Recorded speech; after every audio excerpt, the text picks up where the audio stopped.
Aprenda a dizer não sem sentir a necessidade de ter que se explicar para as outras pessoas. Apenas uma pessoa fraca, apenas uma pessoa que se dobra diante das outras pessoas, sente a necessidade de estar sempre tendo que se explicar ou tendo que atender às expectativas alheias. Eu não vou me excluir desse mundo, desse universo. Todos nós já passamos por algum momento, já passamos por algum evento em que a gente concordou com alguma coisa que no fundo não era aquilo que a gente pensava, a gente também concordou em fazer alguma coisa que no fundo a gente não tinha a menor vontade de fazer. Muitas vezes a gente aprende a ceder ou a desistir ou a capitular diante da dominância e das pressões das outras pessoas. Muitas vezes as pessoas usam o termo dever.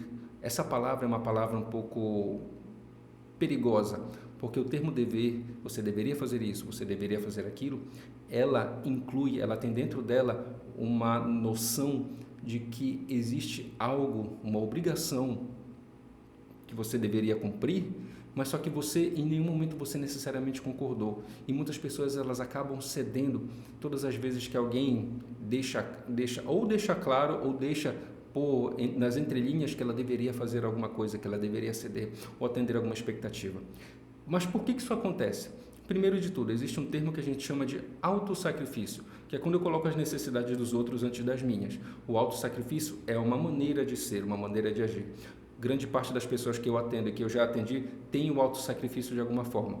O autossacrifício, ele é um pouco incentivado na nossa cultura. O Brasil ele tem um pouco dessa dinâmica, um pouco dessa pegada, da qual você não pode dizer não, você não pode estar indisponível para as outras pessoas, do contrário, você vai ser julgado, você vai ser alvo de críticas, você vai ser tido como uma pessoa egoísta. Enfim, esse tal de autossacrifício, o que é e como ele se constitui? Ele se constitui muito essencialmente nas primeiras vivências nossas. Muitas vezes a gente é ensinado, incentivado, ou em algum momento a gente teve alguma outra pessoa no nosso meio que estava fragilizada de alguma forma. A criança ela tem um poder e uma capacidade que ela aprende a deixar de cuidar de si para cuidar de outras pessoas, principalmente se os cuidadores dela, se os pais, estão passando por alguma forma de necessidade. Talvez eles fossem fragilizados de alguma forma, ansiosos, entristecidos, sobrecarregados. E aí a criança aprende a calar suas necessidades, aprende a se remover do centro de sua própria vida, do centro de sua própria mentalidade para colocar as outras pessoas.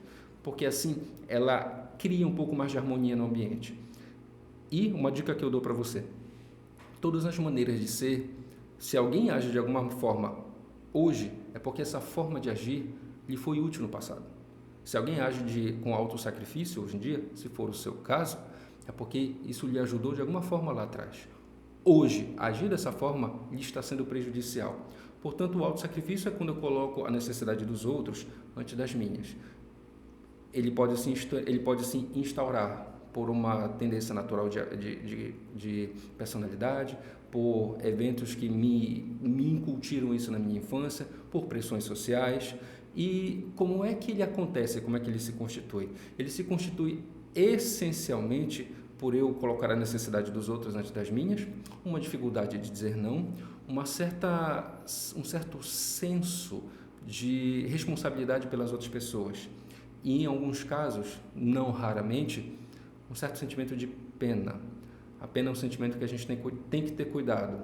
Muitas vezes pode parecer até bonito dizer que se tem pena das outras pessoas, que se quer ajudar e que se quer doar para as outras pessoas.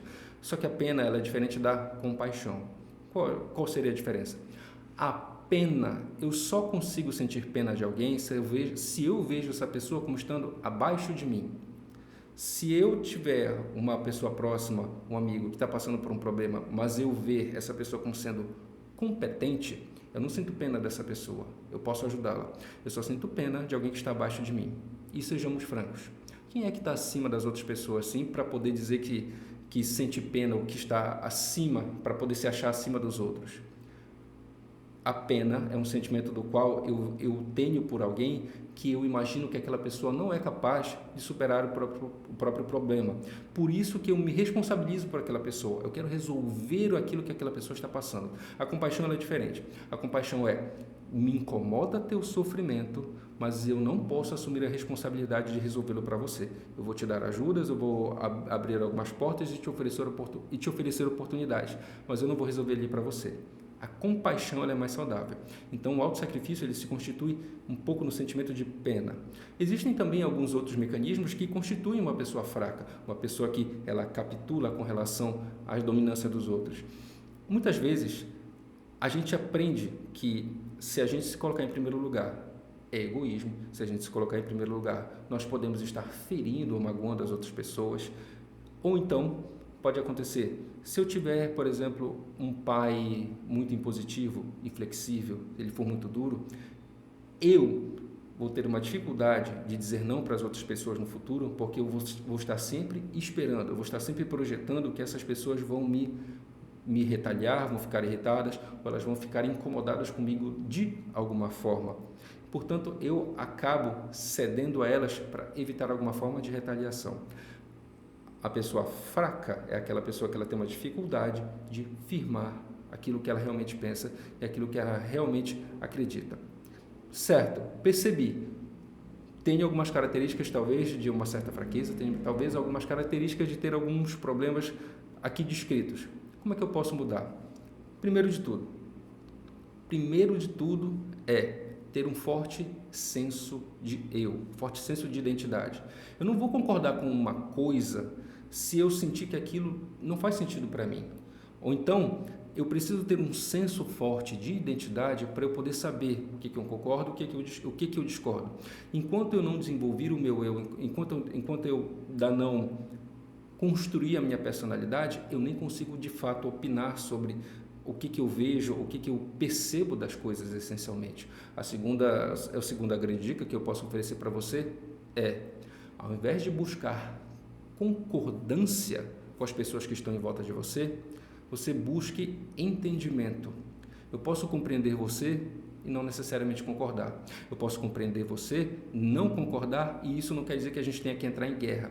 A pessoa que ela é fraca, que ela cede, que ela baixa a cabeça para a dominância alheia, ela está sempre imaginando de que se ela não concordar com as outras pessoas, essas outras pessoas irão atacá-la, o que não é necessariamente verdade. Portanto, quando a gente busca um entendimento, e se eu te entender e eu não te atacar, e eu respeitar o teu espaço, você respeitar o meu, a gente não entra em guerra. Por fim, a grande última noção seria, veja bem, que é a habilidade de validação interna. Nós vivemos hoje num mundo cada vez mais socializado, cada vez mais permeado pelas redes sociais. O que isso gera alguns efeitos? O primeiro de tudo é como se houvesse uma necessidade de validação, como se eu precisasse que as outras pessoas do mundo de fora dissessem que eu estou bem, dissessem que eu valho alguma coisa e dissessem que eu tenho alguma competência, que eu tenho alguma serventia. A validação é basicamente isso, é eu ter, da onde vem o meu senso de importância? São as outras pessoas que dizem que eu tenho, ou esse senso de importância sou eu que percebo em mim?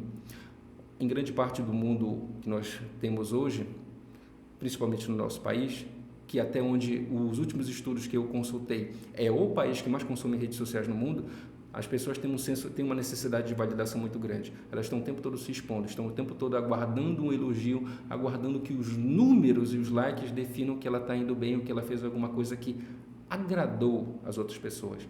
Portanto, para você se tornar uma pessoa mais firme de si, uma pessoa que tem uma capacidade de dizer não, o teu senso de validação ele tem que ser interno. Só que você só tem um senso de validação interno se você desenvolver os teus próprios princípios e os teus próprios valores.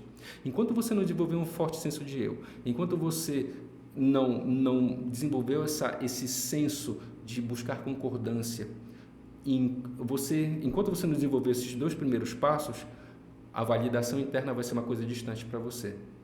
E muitas vezes perceba uma outra coisa, perceba que a concordância nem sempre é possível. Portanto, a habilidade de validação interna ela vem da minha capacidade de eu perceber que as palavras dos outros não me definem. nem os elogios, nem as ofensas.